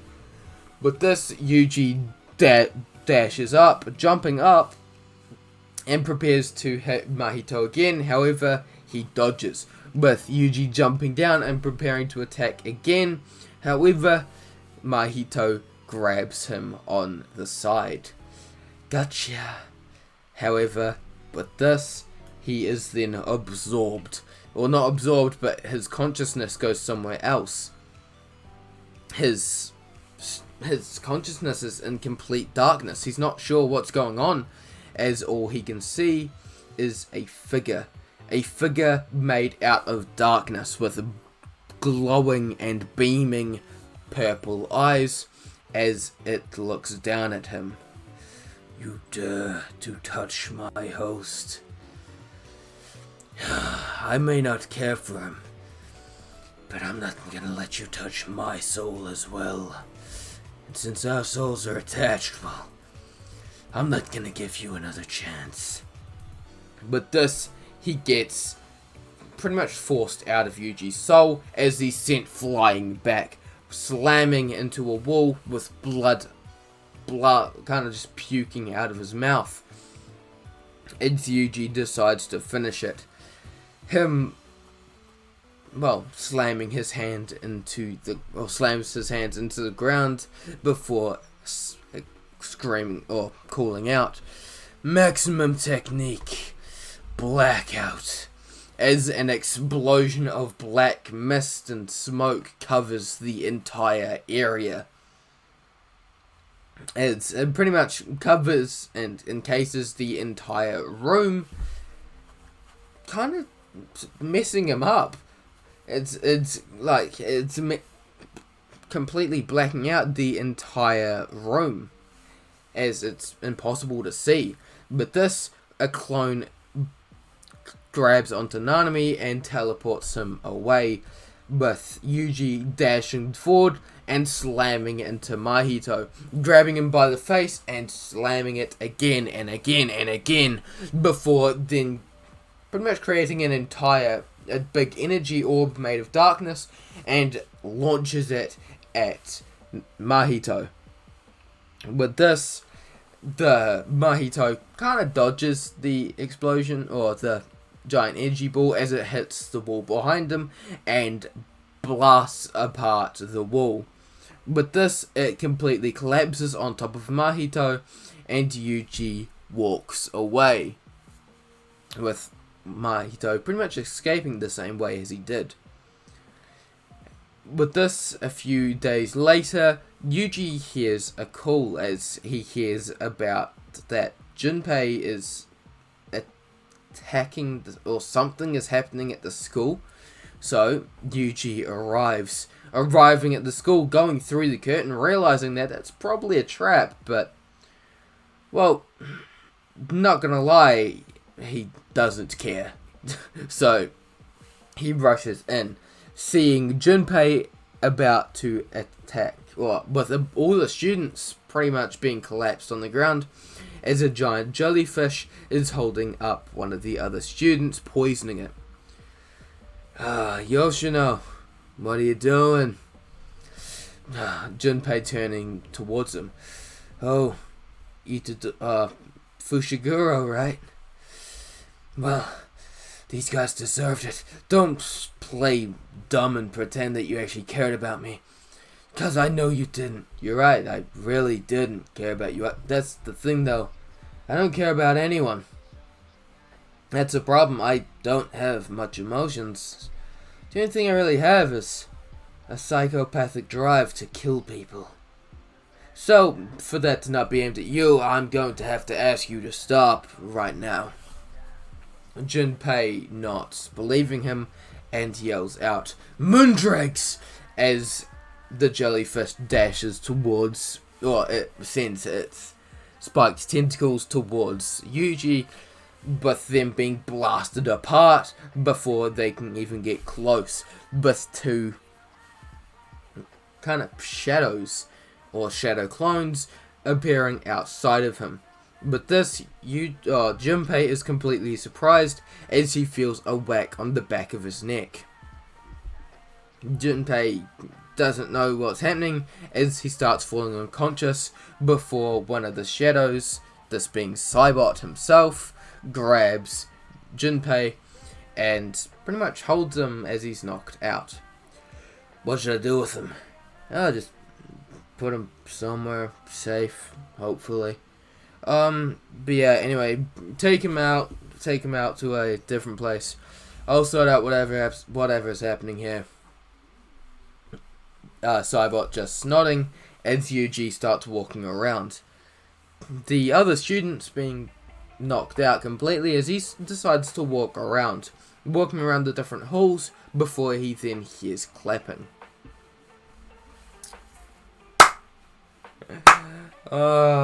Yuji Fushiguro, it's nice to see you again. Quite being honest, I'm not surprised that you took care of Junpei so quickly, but yeah, truth be told, I kind of wanted to transfigure him. You know, would have been quite an experience seeing what would have happened. Yuji just looking at him square in the eyes.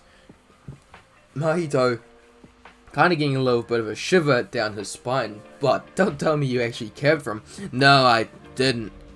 I don't care about anyone. So, yeah, not gonna lie, I kinda just want to kill you. I kinda got a boiling rage inside of me for some reason, and since you're here, that's gonna be fun. As this happens, Yuji appears right behind Mahito and slams his fist directly into the back of Mahito's skull, sending him flying out the window as he smashes through. However, before Mahito can even land, Yuji appears right above him and pretty much drop kicks him directly into the ground, him causing a massive explosion and causing a giant crater in the ground, before he then catches another fist straight to the face. But this, Mahito can only dodge and transfigure himself to dodge his attacks. He's not sure what to do. He's completely overwhelmed, really. Yuji is a lot more serious than he was last time. Was he just playing with him? Yuji just attacks more and more and more. Him using multiple different attacks, using his different sickles and other things. Him pulling out a sickle out of his chest and slicing at Mahito and doing other attacks. Him sending blasts of kind of dark energy towards him, and he can't do anything.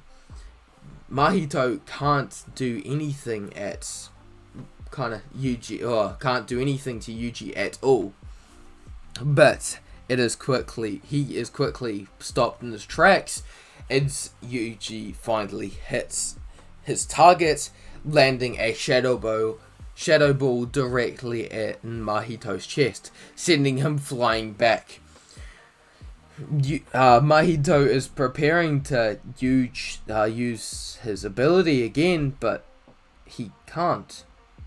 Him screaming like, "What did you do? What happened?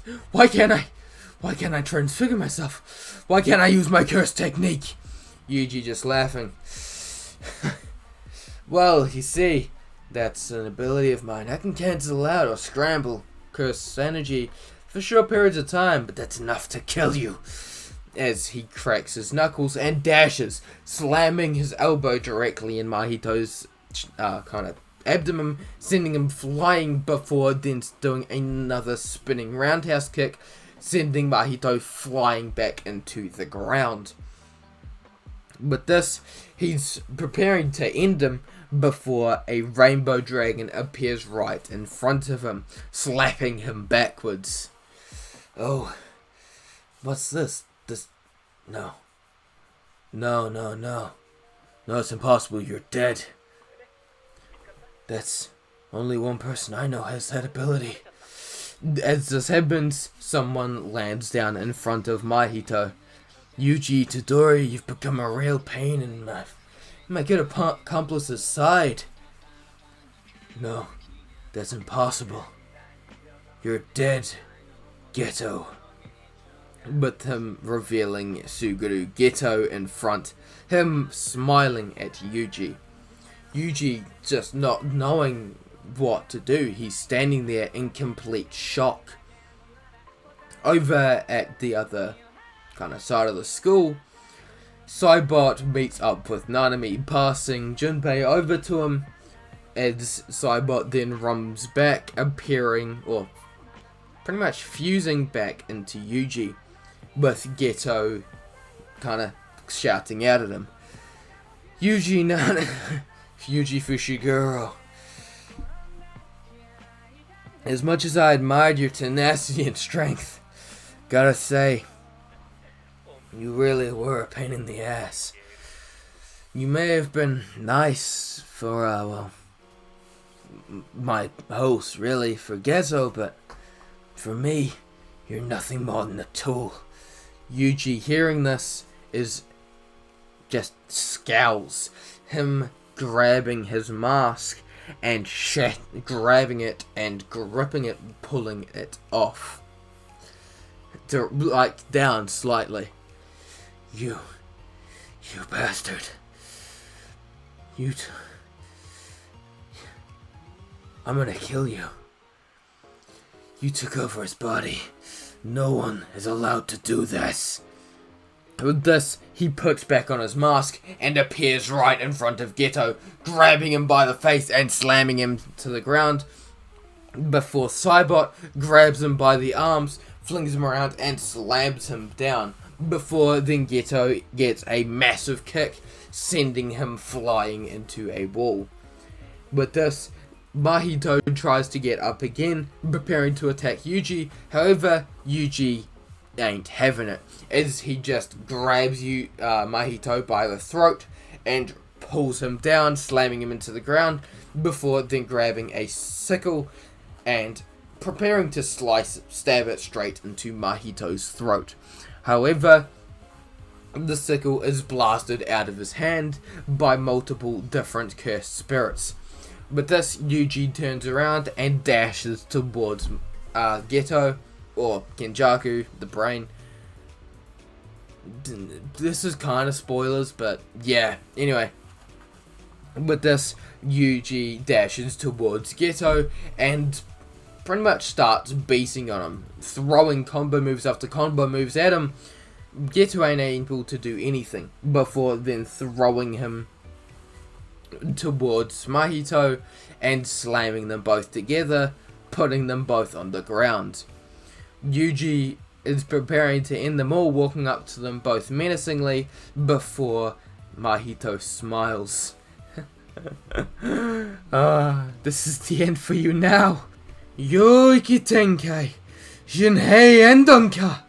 And he says this, some strange hand signs appear in Mahito's mouth as black hands form around Yuji and all around all three of them, putting all three of them into Mahito's domain.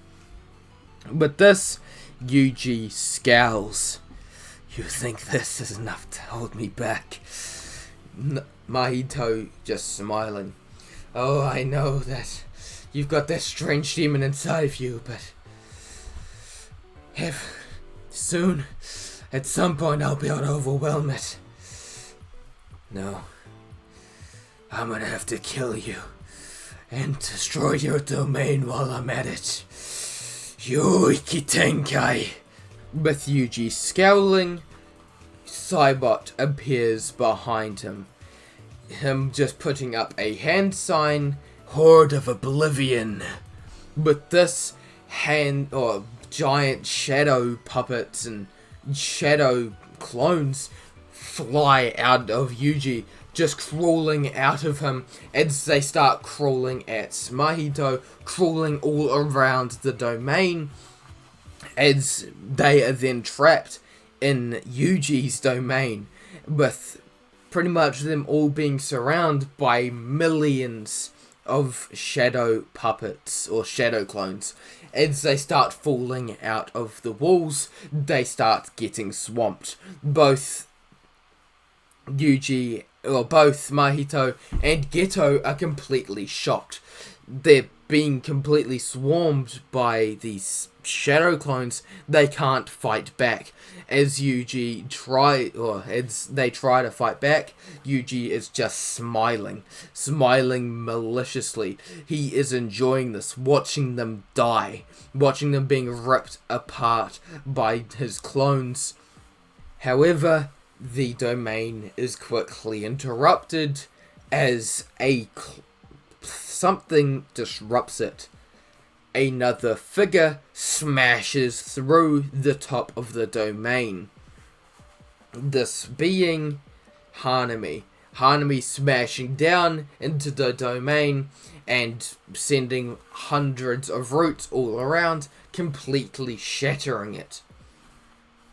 Before she even lands, her quickly grabbing the other two, who are torn apart and mangled and on the brink of death, really. Like, if Mahito was a human, he'd be dead.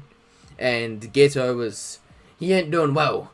So they quickly run off, with Yuji just walking towards, kind of hobbling him. Well, him just limping towards and walking slowly. No, come back. I haven't finished killing you yet. Come back. Come back. Come back. Please. With this, he then falls to his knees, crying his eyes out. But this, he then turns around, preparing to stab whoever's behind him. However, he then sees Nanami, who grabs him on the shoulder. With this, they then head off, Yuji walking out as they arrive to Jujutsu High. Yuji then sees Junpei there, sleeping in his room, contemplating how his life is going to be. With his mother being dead, he doesn't know where to go forward from here. And Yuji, even though he's psychotic, still wants to help him out. A week or so passes as all of the students at the Tokyo branch of Jujutsu Technical High School are training. They're training not only for the Kyoto Exchange event, but also to help Junpei. Help him with all of his struggles and helping him to try and get his mind off of this massive change in his life. Getting him to be stronger and just be able to survive in this new world he's been thrown into. A lot of the time, the first year students, most of the time, they are just there to help him with training, as pretty much the only person that is actually good at consoling him, or at consoling Junpei, is Fushiguro, where both Yuji and Kugisaki are both extremely ignorant and self-absorbed people. With this, also not only Fushiguro but also Panda and Inumaki also help him out a lot with his mental recovery, while Maki helps him with his physical training and hand-to-hand combat. As this is all going on, a week passes as Yuji is walking along with Junpei, explaining to him that, well, they're going to be having the exchange event, and even though Junpei can't participate, possibly he may be able to watch. As he's kind of explaining this, he walks up and he hears some bickering and voices or something going on as he walks up to this kind of strange courtyard to see not only the Tokyo branch students but also the Kyoto students as well, staring each other down as, well, Gojo is being himself, making funny remarks, but none of them are really sticking with any of the students or anyone there. As the students start to, well, notice him, you think that one extra student or one extra person will be able to help you? You're gonna get destroyed. This being Norotoshi Kamo that says this before a overwhelming pressure is pushed onto them. Them feeling the full bloodlust coming from Yuji, as all they see is a black shaded character with gleaming white eyes staring down at them with a menacing aura surrounding him. With this, Yuji then feels a hand on his shoulder, turning to see Gojo before turning off his, bloodlust. With this, the Kyoto students ask about Junpei, in which, Gojo explains that he won't be participating as he's only just become a sorcerer. After this is all explained, a few hours pass as the event, the group event is about to begin. With this, the announcement is made that they are now to begin and pretty much to go around and try and defeat all the curses in the selected area. As soon as they hear this, Yuji releases a bunch of his clones out for surveying, about 10 of them being quite weak, however enough to be able to, let him see everything that's going on. While Yuji's doing this, they all decide to split up, Yuji running straight through the forest before hearing something behind him and dodging an arrow going straight for his head. With, seeing this kind of attack coming for him, or these people going for him, he decides to use his, abilities to his advantage, using his strongest attack. Maximum Technique, Blackout.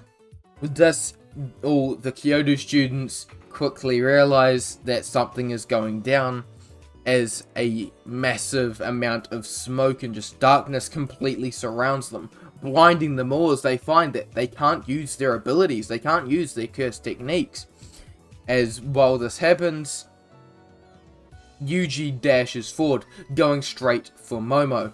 As she's up in the air, slowly falling, she gets kicked straight in the head, slamming her into a tree and dazing her for a small bit before Yuji then turns, and all Kamo can kind of feel or can see before he is knocked out is some gleaming white eyes before his face is grabbed by a black hand and slammed into the ground before thrown as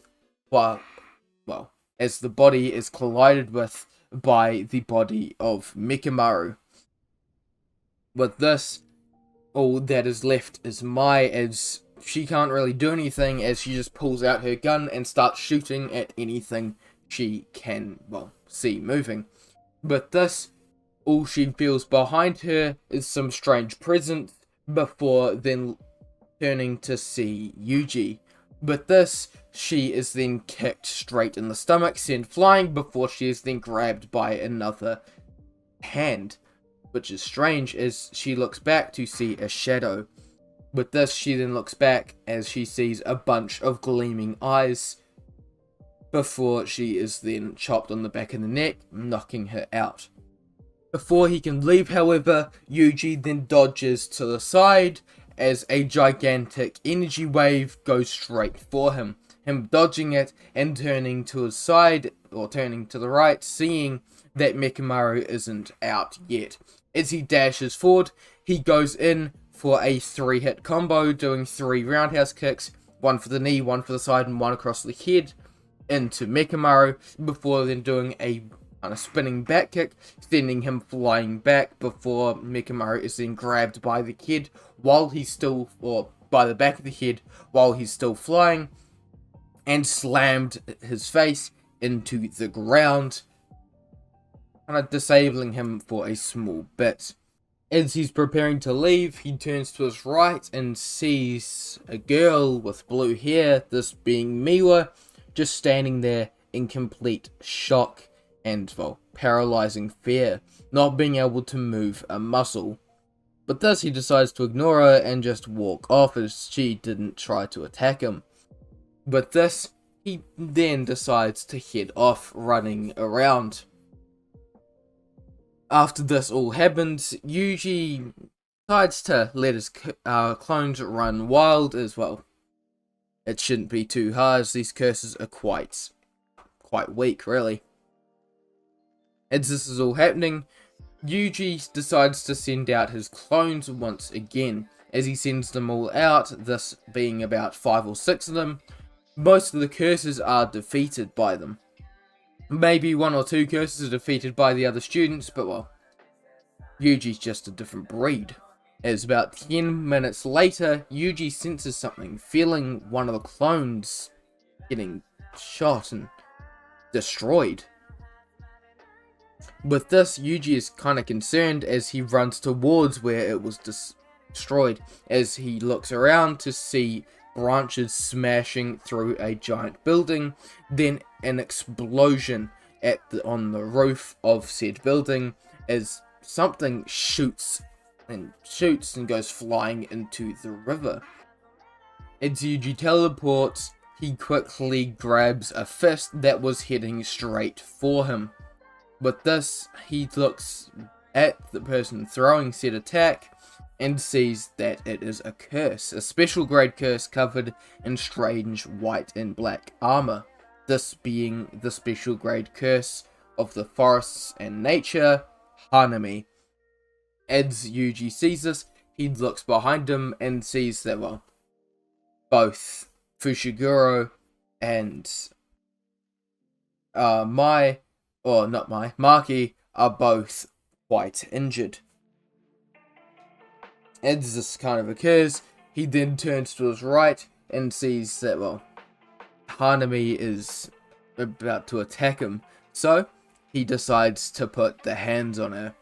Him sending a couple clones out to grab the other 2 and send them, out of the way, as he and Saibot go out and go absolutely ham. him putting the absolute hands on her. That could be taken out of context. With this, Yuji goes in, going for multiple combo attacks and not really giving her any time to breathe, as him and Saibot just absolutely barrage her with different attacks. Him summoning his kind of sickle out and start slashing at her, finding that the tree kind of roots on her eyes are her weakness, before she is then sent flying by a gigantic kick from Saibot, sending her flying into the open. Her realizing that there is no other choice, she rips off her kind of strange cloak, or the strange wrapping around her arm, and she rips it off, revealing a more corroded and black arm with a kind of bud on its shoulder.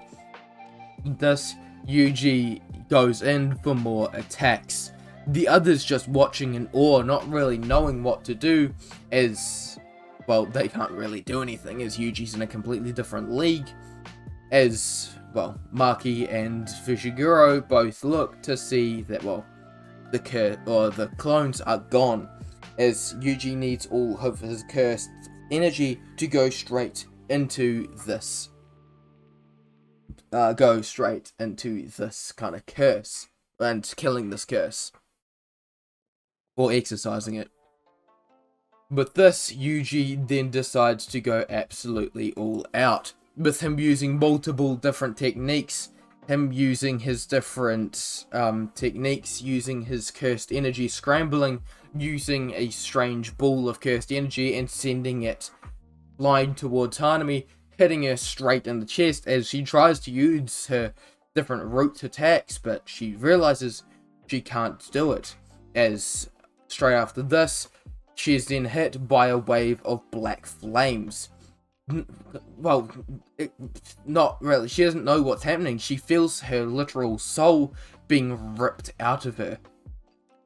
But this, she doesn't really know what to do. She feels her energy being ripped out of her, as she can't do anything about it.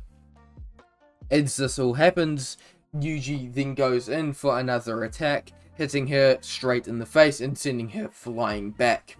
But this, he quickly grabs, time to breathe, as he looks kind of straight at Hanami, with Saibot doing the same.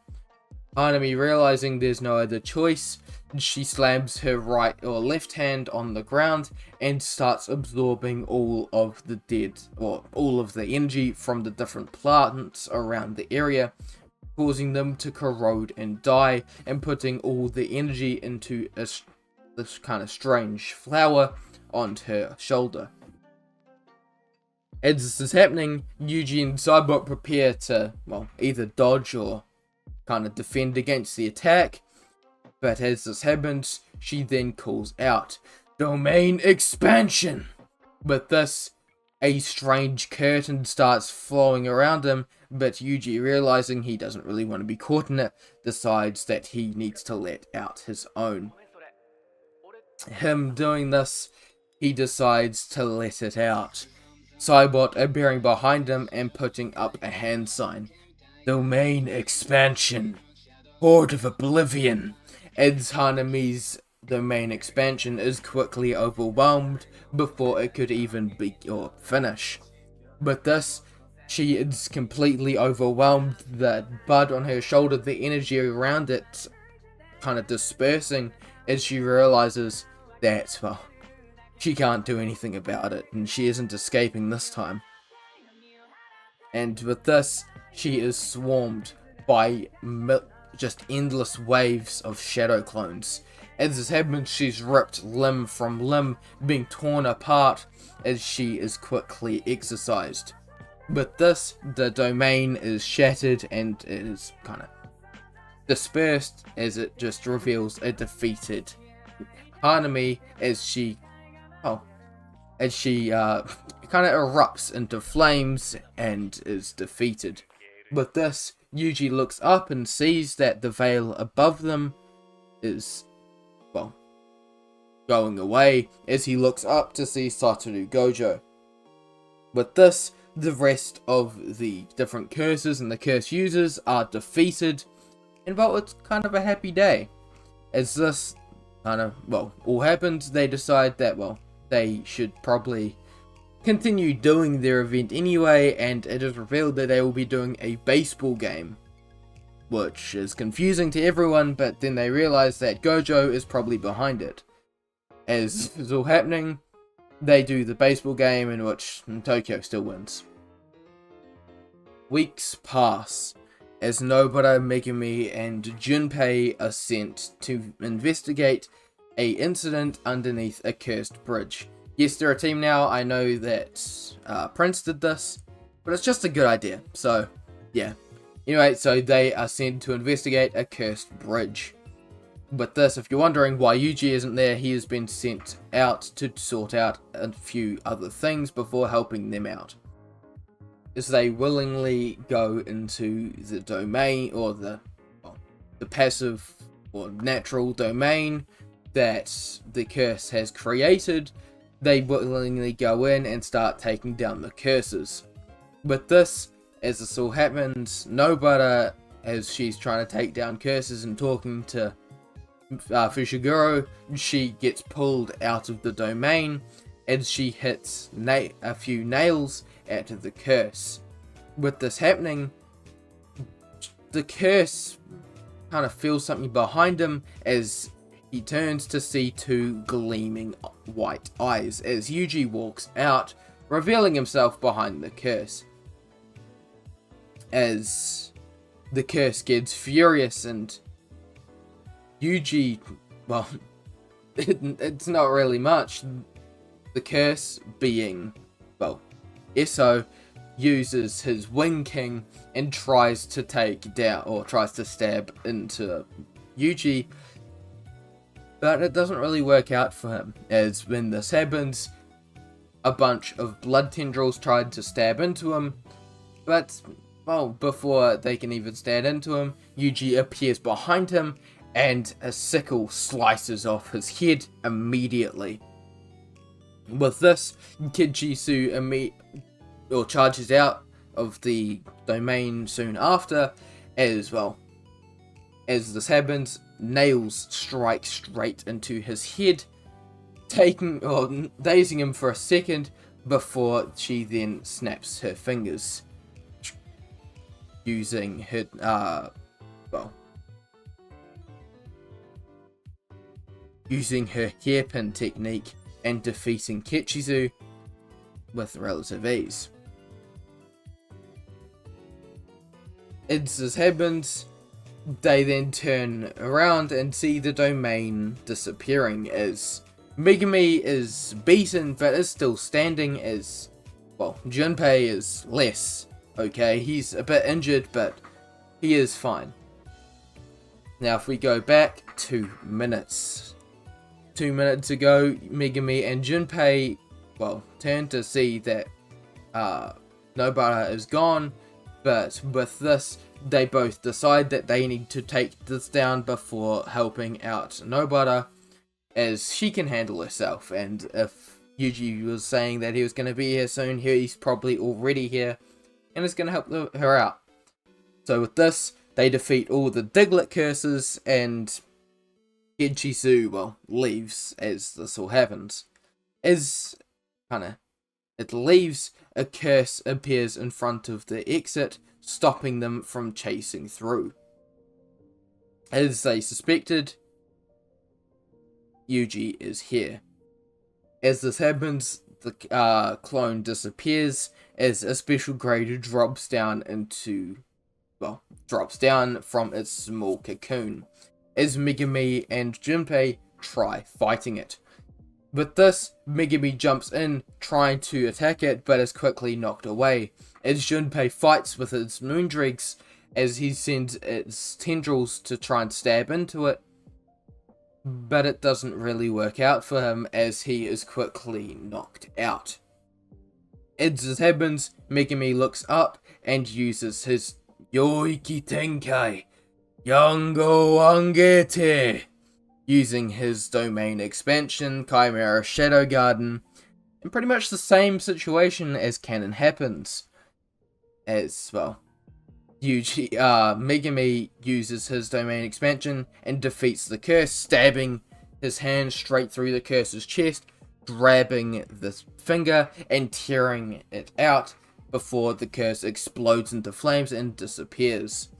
As this happens, the domain disappears, and Yuji and Nobara are just standing there as they grab the finger and head back to Jujutsu High. But they both, well, all three of them really, go out and trying to get, well, a bit more patched up. As while this is happening, Yuji, Todo, or, well, mostly Yuji and Mei go and meet up with a few of the officials, wanting to be Megami, Nobara, Panda, Maki, and Inumaki being requested for first grade, and Junpei being requested for maybe third grade or semi-second grade by Mei and Yuji. And as this all kind of occurs, they prepare for whatever battles they may face in the future.